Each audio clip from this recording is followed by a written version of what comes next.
Hola, ¿qué tal? Bienvenidos a otro video de nuestra clase de política macroeconómica. En esta ocasión vamos a continuar nuestro estudio sobre el equilibrio general dinámico, la solución de mercado. En los videos anteriores habíamos visto el repaso general desde un enfoque del equilibrio general pero estático, en el cual el tiempo no era relevante, y en el bloque 2, que estamos casi por concluir, estamos hablando del equilibrio general en un enfoque dinámico, en el cual el tiempo importa a la hora de considerar cómo los consumidores y las empresas toman sus decisiones intertemporales.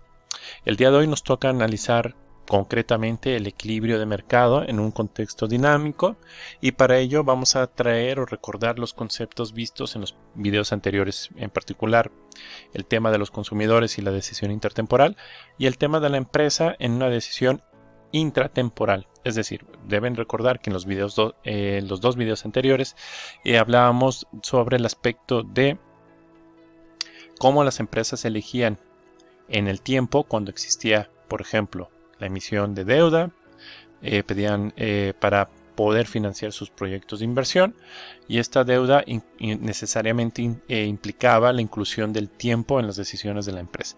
En aquel video nosotros estudiamos que esa decisión, si no existían ajustes de costes laborales o de capital, entonces la decisión de la empresa para maximizar sus beneficios eligiendo capital y trabajo era equivalente a la decisión de una empresa en un contexto estático.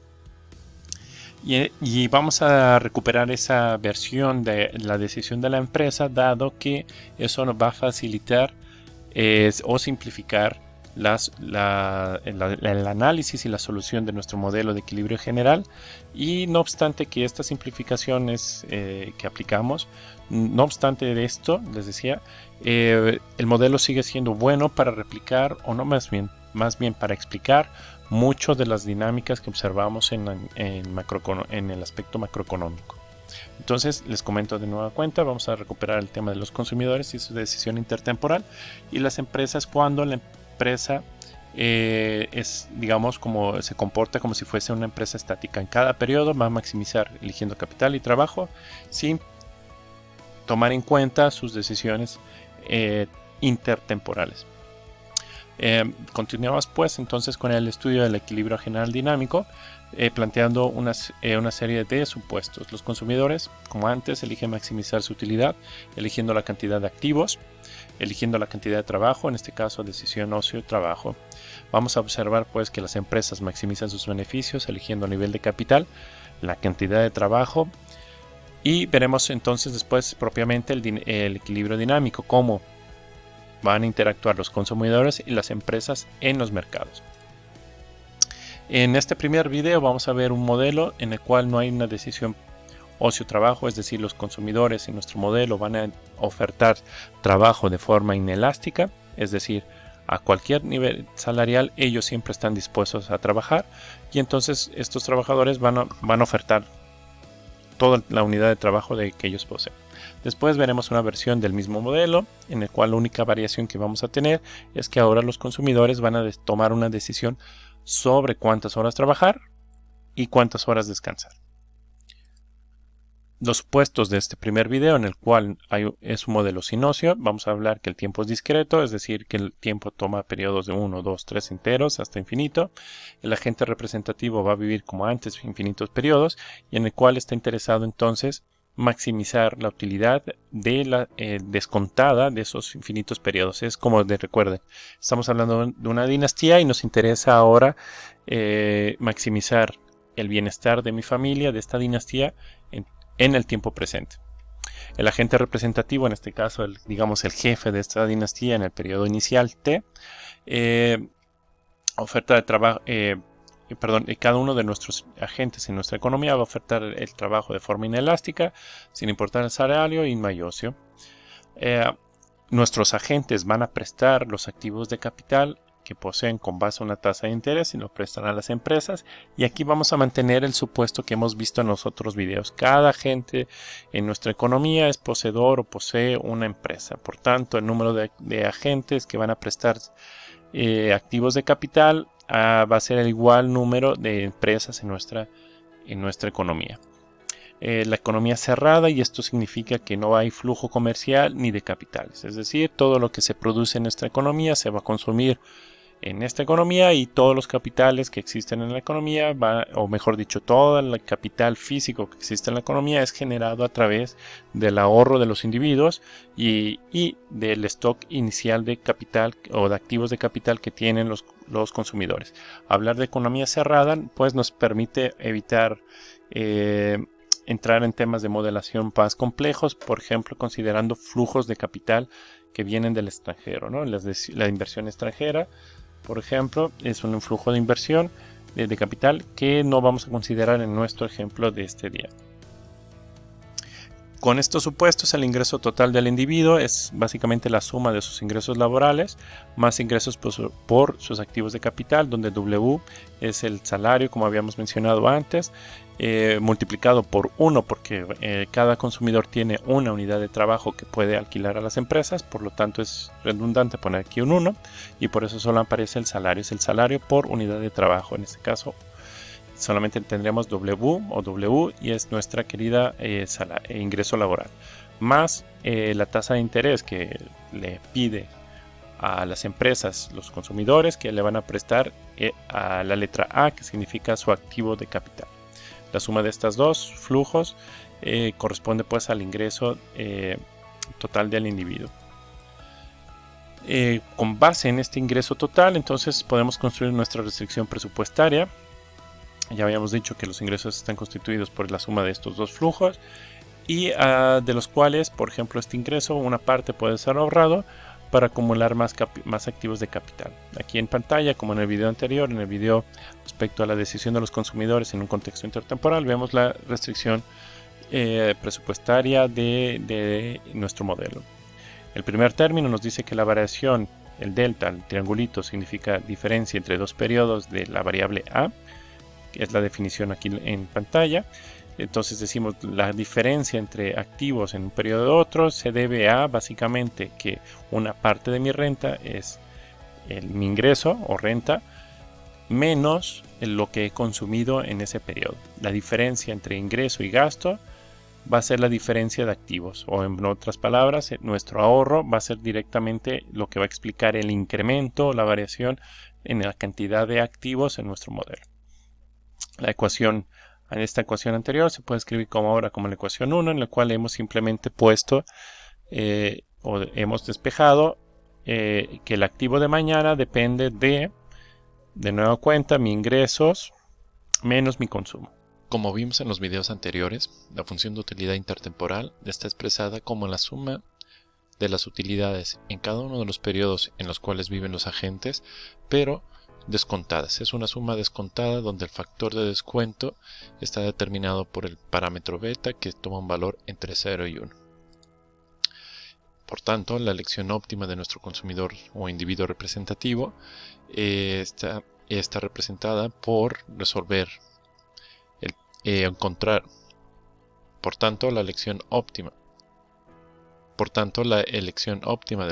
del individuo representativo es encontrar el conjunto de consumos y activos de capital tales que maximizan el nivel de utilidad de toda la dinastía en el tiempo, sujeto siempre a la regla, o mejor dicho, la restricción presupuestaria que está aquí en pantalla. El método que hemos estudiado a lo largo de estos videos de repaso consiste en el método de Lagrange. Aquí en el video anterior sobre la elección óptima del consumo en el contexto dinámico, estudiamos que el método de Lagrange puede ser modificado al incluir los elementos temporales. Las condiciones de primer orden correspondientes a este problema es la utilidad marginal, o mejor dicho, la derivada de la utilidad respecto al consumo en el periodo t más s, que no es otra cosa que la utilidad marginal del consumidor multiplicado por el factor de descuento, menos el multiplicador de Lagrange. Como hay dos variables de elección, consumo y activos, tenemos una segunda condición de primer orden que estudiamos en el video anterior. Bueno, aquí en nota de pie de página tenemos que UMG representa simplemente la derivada de la utilidad respecto al nivel del consumo.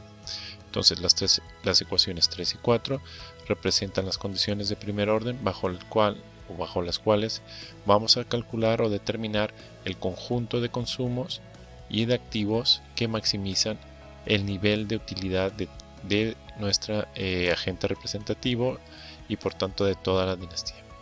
Para poner un ejemplo más concreto, vamos a asumir que la función de utilidad es la función de utilidad logarítmica y el problema o la función de Lagrange asociada al problema de maximización es el que tenemos aquí en pantalla. La restricción presupuestaria del consumidor es la misma que antes, solamente hemos cambiado la función de utilidad.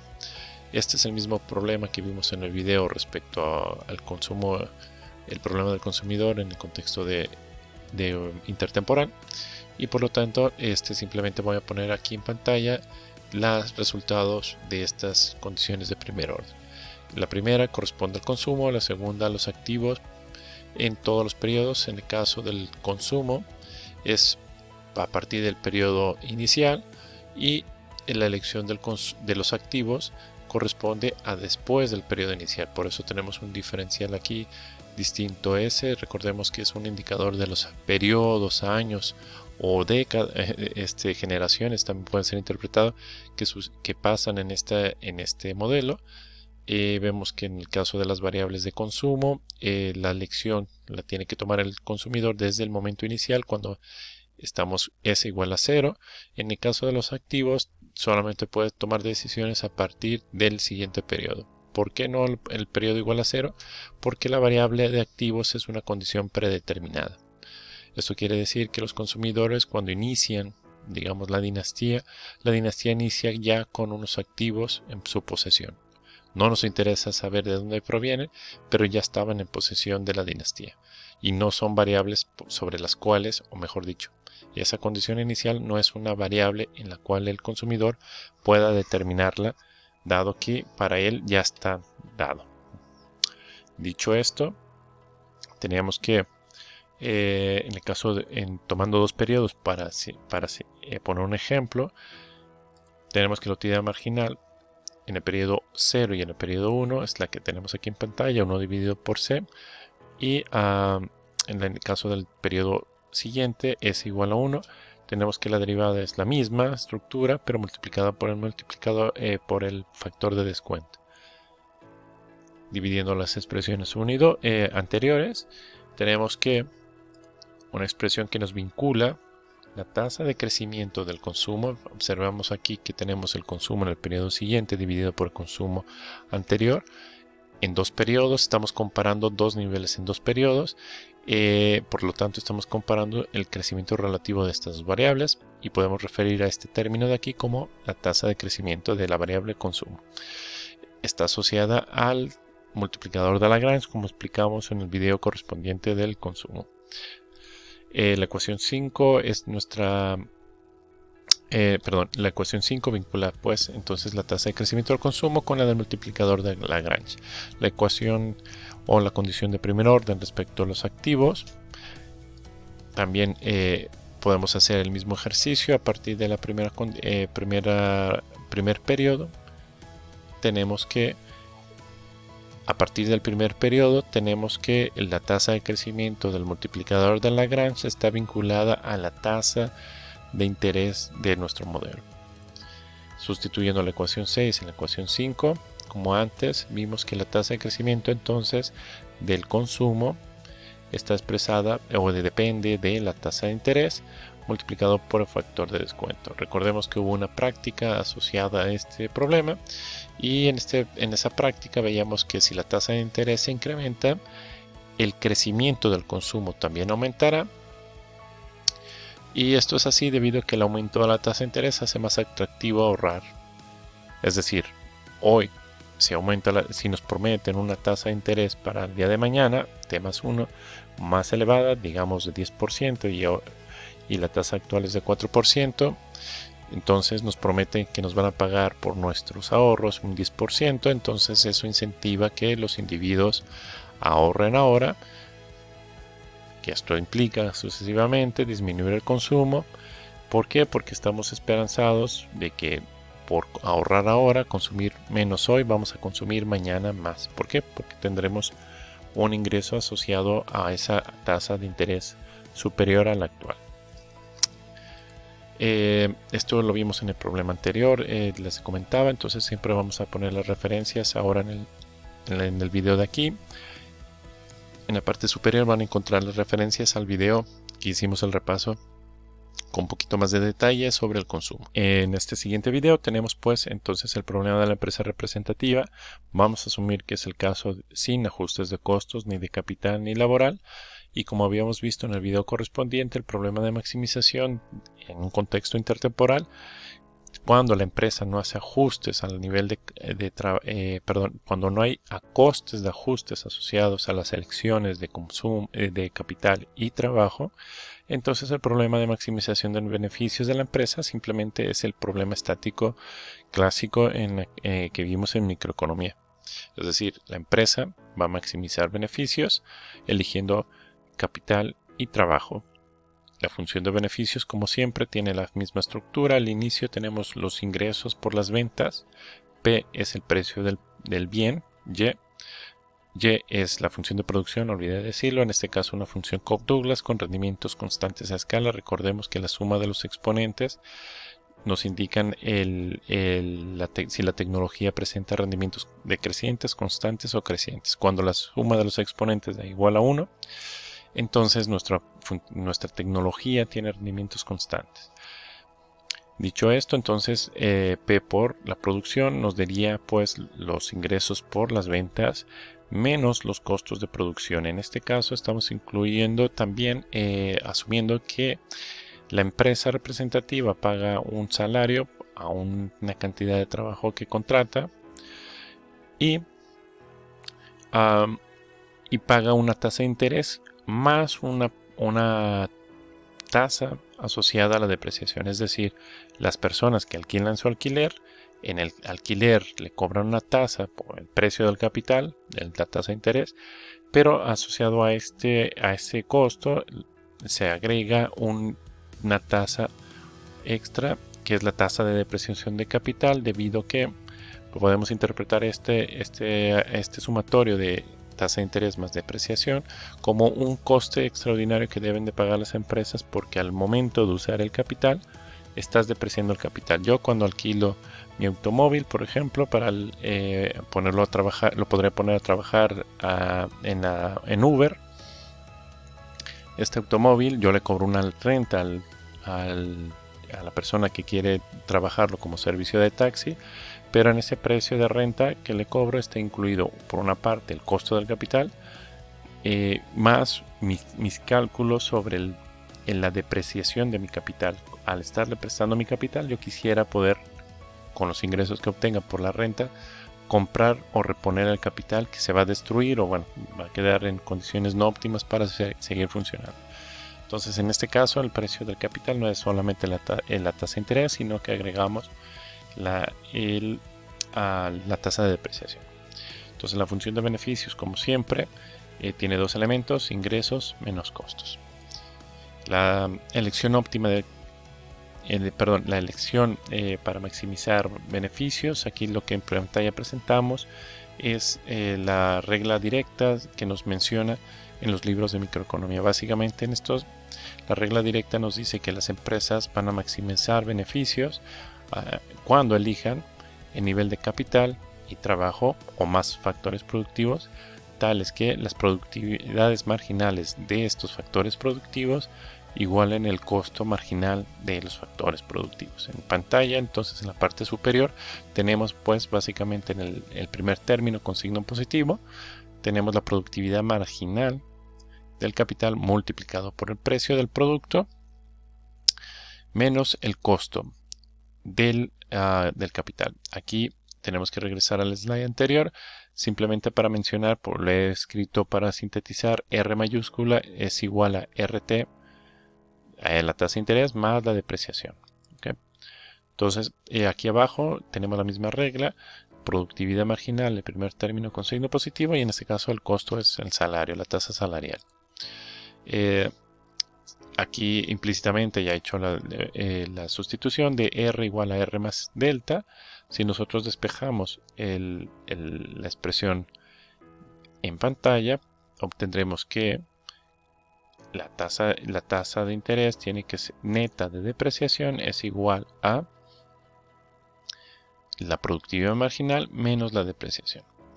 En el caso de la ecuación 9, tenemos que el salario es igual a, o debe de ser igual a la productividad marginal. Entonces recordemos simplemente que la empresa competitiva va a elegir capital y trabajo hasta el punto en cual el valor que añade hasta el punto, que el valor que añade cada unidad de input agregado a la producción iguale al costo de producir esa unidad extra.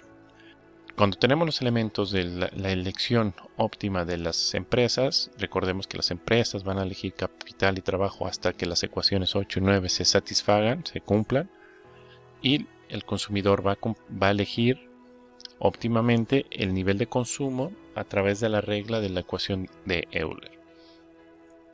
Después, para hablar ya propiamente del equilibrio, recordemos que el equilibrio de mercado no es otra cosa que la situación en la cual la cantidad ofertada de un bien o servicio se iguala a la cantidad demandada o de un bien o servicio.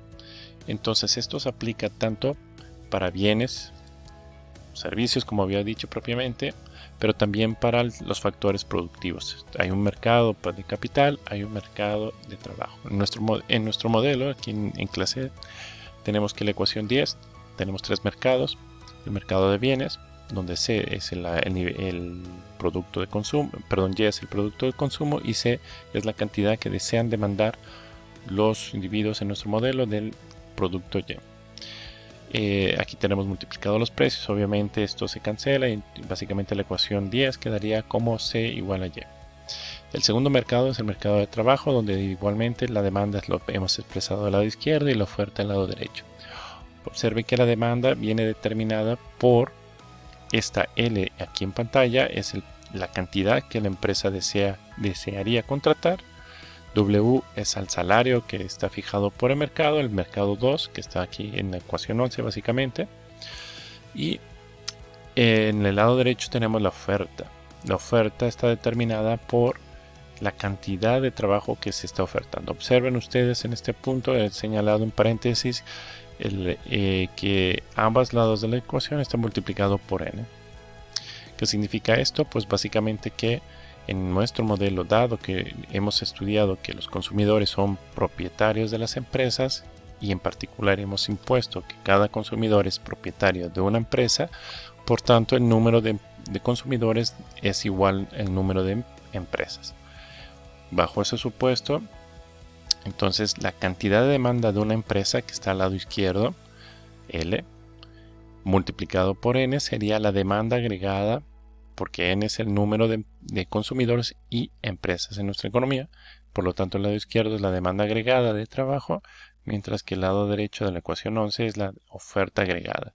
En este caso tenemos un 1 porque hemos dicho que los consumidores van a ofertar trabajo de forma inelástica, es decir, cada uno de nuestros consumidores tiene una unidad de trabajo. Por tanto, 1 por n es la oferta total de trabajo.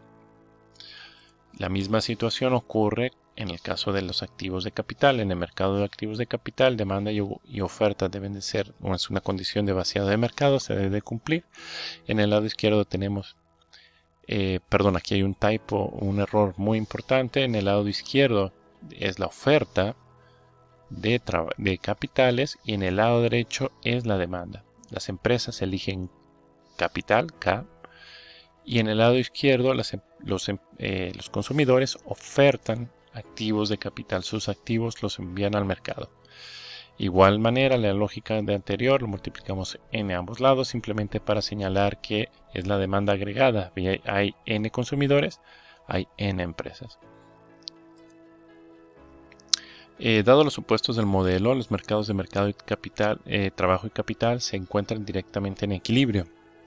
Nos explicamos un poquito mejor de la ecuación 1, de la condición 1 de vaciado de mercado, de la condición 11 de vaciado de mercado. De aquí tenemos que directamente encontramos que la elección óptima de la empresa es escoger toda la oferta de trabajo de los individuos. La expresión 13, por tanto, nos indica directamente la elección óptima. Perdonen, no es la elección óptima, es la cantidad de equilibrio que existe en este modelo respecto al mercado de trabajo. Básicamente, si nosotros multiplicamos la ecuación 13 por n en el lado izquierdo y en el lado derecho, lo que nos está diciendo que la demanda agregada de trabajo va a ser igual al número de personas que existen en nuestro modelo. Y esto es así porque los trabajadores ofertan de manera inelástica, sin importar cuál es el salario, su cantidad de trabajo. Dado que la economía es una economía cerrada, entonces tiene que ocurrir lo siguiente en nuestro modelo. El monto de capital productivo, el que requieren las empresas, la letra K, es igual a la cantidad de activos que poseen los consumidores. ¿Okay? Es decir, como no queremos, sino que estamos modelando una economía en la cual no hay desperdicio de recursos, entonces los individuos, los consumidores, deciden o optan por alquilar todos sus activos a las empresas. Dado que no hay posibilidad de que los individuos de nuestra economía inviertan en economías, en otras economías, digamos, por ejemplo, estamos pensando en México, podríamos enviar nuestros activos a otros lugares como Estados Unidos. En este caso, en nuestro modelo no ocurre eso, entonces los individuos, la elección óptima de los individuos es usar plenamente sus recursos y ponen a la disposición, por tanto, sus activos de capital a las empresas. Por lo tanto, directamente la ecuación 14 nos dice que la cantidad de capital disponible en la economía en este caso va a ser exactamente igual a los activos que poseen los consumidores. La mayor implicación de estos resultados ocurre en los salarios y tasas de interés. Recordemos lo siguiente: las ecuaciones 13 y 14 nos indican la 13, la cantidad de equilibrio del trabajo directamente. La ecuación 14 nos indica que los activos de los consumidores deben de ser exactamente igual a el capital que demandan las empresas. ¿Ok? Pero la ecuación 14 no nos indica el valor del capital. Comparen la ecuación 14 con 13. En 14 sabemos las unidades de trabajo. En la ecuación 14 no tenemos idea de cuánto es el valor de K. Lo único que nos establece es que los activos son el número de activos tiene que ser igual al número de capital que demandan las empresas. Si consideramos la ecuación 13 y 14, tanto en el salario como la tasa de interés y en la restricción presupuestaria del consumidor, observaremos lo siguiente. En la ecuación 15 tenemos que el salario de equilibrio va a depender, es una función del capital. Y aquí hemos sustituido, recordemos, tenemos que ver la ecuación 9. La ecuación 9 nos indica que el salario es una función del capital elevado. Aquí hay otro importante error, es capital elevado a alfa. Hay que suprimir el menos 1 y aquí tenemos L elevado a menos alfa. Es un error aquí importante en la ecuación 9. El punto de esto es que la ecuación 9 nos indica que el salario va a depender del capital y del trabajo. Nosotros sabemos por la condición 13 que el trabajo es igual a una unidad. Si sustituimos que L es igual a 1 en la ecuación 11 y tomando en cuenta el typo en las ecuaciones, vamos a obtener que el salario, ecuación 15, ahora depende solamente de la cantidad del capital que existe en nuestra economía. La misma intuición o procedimiento ocurre en la tasa de interés. Tenemos que sustituir la ecuación L, ya sabemos cuál cantidad de trabajo existe en ese mercado, y lo sustituimos en la ecuación número 8 para obtener 16, que es la tasa de interés. Nos indica que es una función solamente del capital. Por último, en este slide mostramos que dados W y R, ecuaciones 15 y 16, las sustituimos en la ecuación 1, que es nuestra restricción presupuestaria, y tenemos que la restricción presupuestaria que tenemos aquí en pantalla va a ser va a ser igual a lo que tenemos en la parte superior de la pantalla. Aquí deben de notar que hemos sustituido la letra A por K, dado que es en equilibrio. Los activos que poseen los consumidores deben de ser igual al capital que alquilan las empresas, y esto lo estamos imponiendo en la restricción presupuestaria y también tomando en cuenta el salario. Lo único que hemos hecho, voy a regresar a un slide anterior, es donde la letra A hemos sustituido ahora por K y hemos sustituido las expresiones de 16 y 15 del salario y la tasa de interés. Todo queda en función ahora solamente del capital en la economía y el nivel de consumo. Podemos simplificar la expresión de aquí simplemente haciendo las operaciones algebraicas para obtener la ecuación 17. La ecuación 17 nos indica, o bueno, se le conoce como la ley de movimiento del capital. ¿Por qué le llamamos ley de movimiento? Porque básicamente nos indica las variaciones en el capital que habrá en nuestra economía, dadas las elecciones del consumo. Observen que el lado izquierdo nos indica que el capital del periodo siguiente es una función de el capital existente, el último periodo. Una vez que hemos tomado en cuenta la depreciación, queda parte del capital se ha destruido, queda una fracción, por eso tenemos 1 menos delta, nos indica la fracción del capital del periodo anterior que sobrevive. Eso forma parte todavía del capital de nuestra economía y lo que estamos pensando es que todavía sobrevive para el siguiente periodo, en T más 1. El primer término es básicamente la función de producción en términos per cápita una vez hecho la elección óptima de trabajo. Si ustedes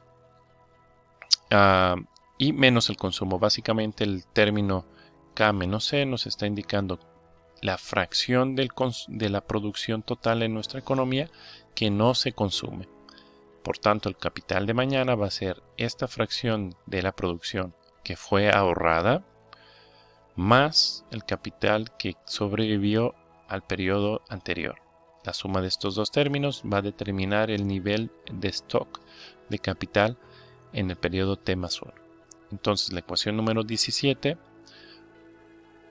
debemos recordar, es básicamente la restricción presupuestaria del consumidor representativo una vez que tomamos en cuenta el salario y la tasa de interés, dados la elección óptima de capital y trabajo. Ese es el razonamiento para llegar a encontrar la ecuación número 17.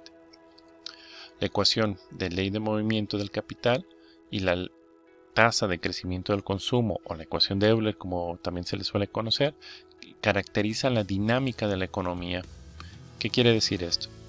Básicamente deben observar que el stock de capital de mañana depende de la decisión del consumo que tomen los individuos el día de hoy. También depende del nivel de capital y la producción que se genera con ese capital de ese periodo.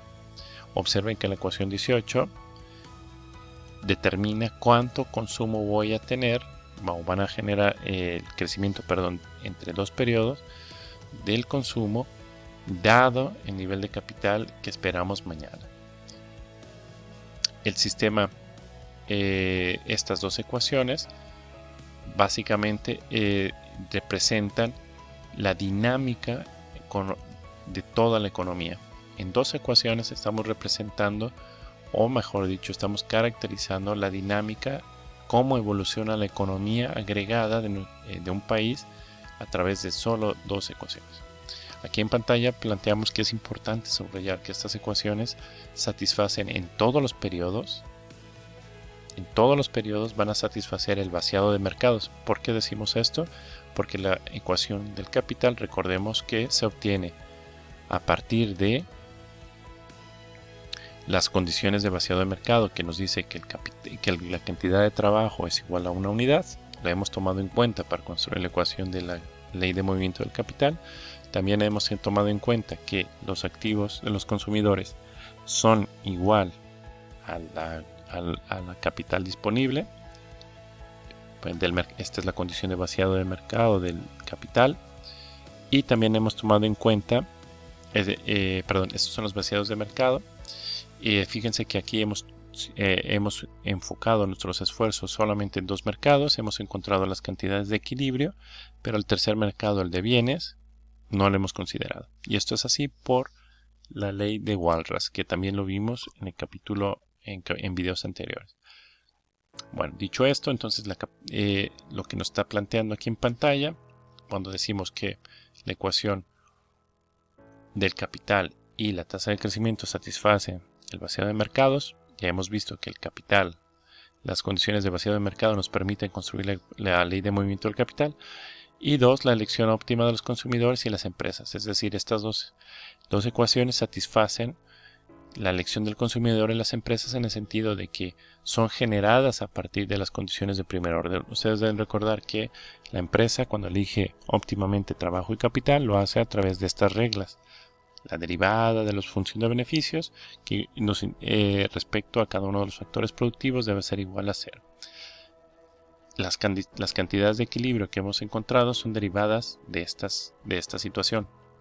Los precios de los factores productivos, salario y tasa de interés, son derivados o satisfacen esa condición de optimalidad. En el caso de la ecuación de consumo, la ecuación número 18, también satisface estas ecuaciones de optimalidad, es decir, son derivadas a partir de un proceso de maximización. Entonces, en este contexto, estas dos ecuaciones describen en todo momento elecciones óptimas de consumidores, empresas, y en cada momento se están vaciando los mercados. Es decir, la economía se encuentra en equilibrio en cada periodo que estemos analizando. Vamos a llamarle esos momentos como equilibrios de corto plazo. O alternativamente podemos decir que la economía se encuentra en equilibrio durante la transición dinámica hacia otro tipo de equilibrio, un equilibrio de largo plazo.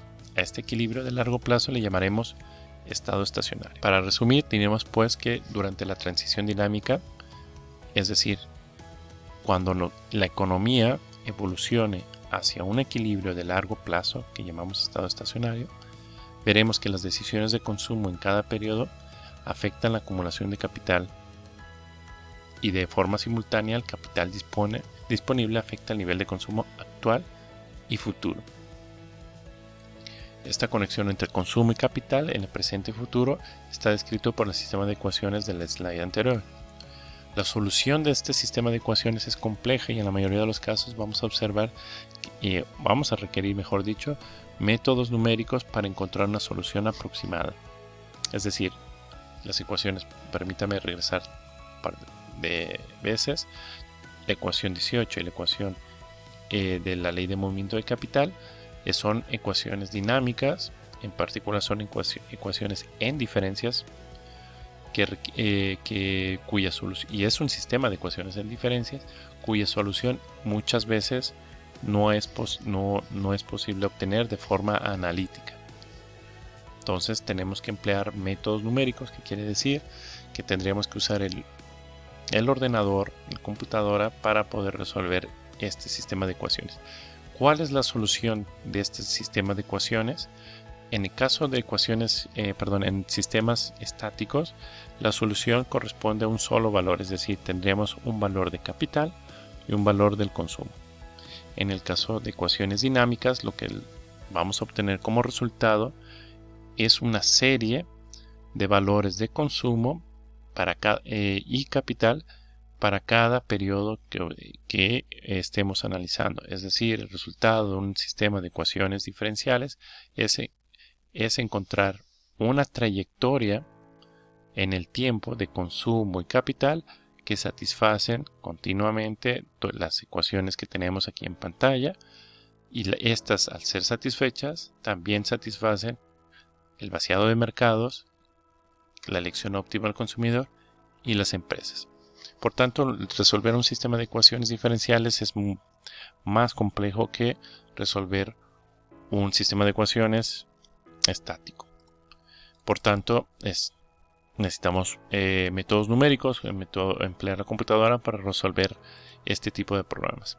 En nuestro curso estudiaremos el equilibrio de largo plazo, básicamente el estado estacionario, es decir, como es muy complicado estudiar las soluciones explícitas y a veces no existen estas soluciones explícitas, necesitaríamos métodos de simulación a través de la computadora, les comentaba, para resolver el modelo y estudiar la dinámica o la transición dinámica de la economía desde un punto inicial hasta el punto del equilibrio de largo plazo, para poder, pero esto a veces en nuestro nivel de curso no es posible realizar o emplear estos métodos numéricos, por lo que analizaremos la dinámica de este sistema de ecuaciones de forma cualitativa. Recordemos que cuando estemos hablando de dinámica, estaremos hablando de la transición o trayectoria del al estado estacionario de esta economía. Concluimos este video con este pequeño resumen que estaba aquí en pantalla, y en los próximos videos vamos a estudiar el equilibrio de largo plazo. Encontraremos hacia qué punto la economía se dirige en el tiempo y analizaremos, una vez que definamos o sepamos cuál es el punto de equilibrio, vamos a analizar cómo es la trayectoria de una economía durante el tiempo, cómo se comportan las variables consumo y capital en el tiempo para llegar a ese nuevo, al llegar desde un punto inicial en el tiempo hacia su equilibrio de largo plazo. La transición dinámica o la trayectoria hacia el estado estacionario la estudiaremos de una forma cualitativa a través, como les había mencionado, de métodos gráficos. Espero que hayan encontrado interesante este video y los espero pues entonces para la continuación del tema en los 2 videos sucesivos.